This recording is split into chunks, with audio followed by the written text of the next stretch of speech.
So that's part of the value proposition, that we actually can help counsel these owners and managers and executives on how to get through this process successfully. The no blame, the using the team, giving them counsel and so on. Yeah, we walk them through our process.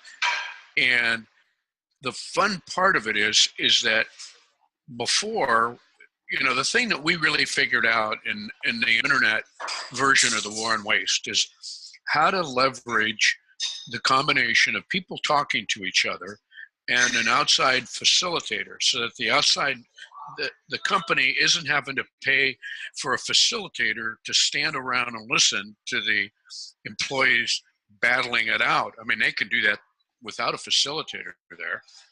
And so when they get the facilitator, they just saying, our return on the investment of getting the War and Waste Academy involved is that they get a huge return on investment because there's highly leveraged time of the facilitator. And we think when you compress the amount of time and they have to think in terms of, well, we're going to bring that guy in to listen to us the next time, we better be prepared.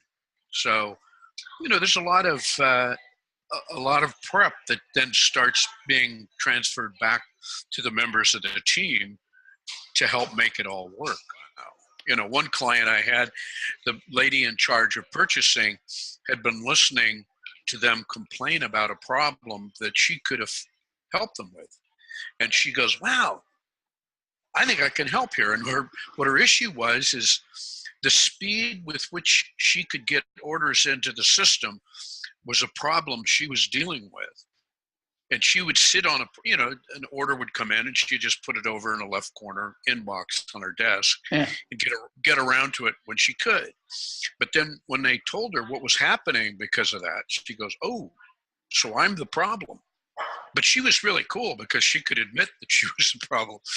And so what happened is when we did the War on Waste, she would, before she'd come to class, she would walk out to the floor and check with any of the managers or supervisors or people on the floor to see if they had any urgent orders that she could deal with.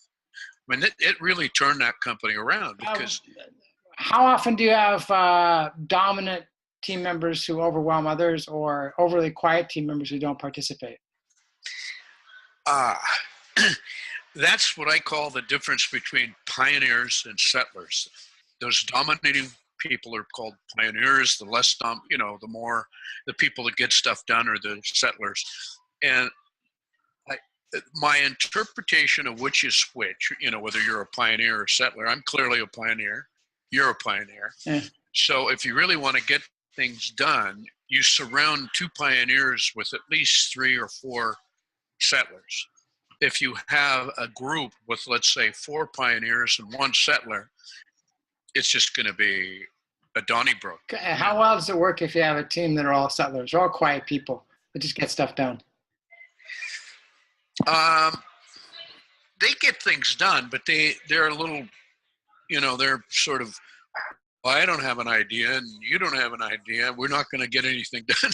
So they're have been beat into submission, so they're afraid to put an idea in place. So, you almost have to put a pioneer with them. And many times I have, but so what I will do if I had a team that was all settlers, I would say, okay, I'd walk them to a point where they'd identified a problem and then let them go and see where they end up, and then continue to provide support. So the way we've set up the eWoW program is our facilitator will pick that up almost immediately in the first video session where they're trying to identify a waste. And then he'll get back via email or whatever to the sort of the leader of the group that sort of volunteered, and maybe offer some other ideas to support the idea that they have, and just prod them along.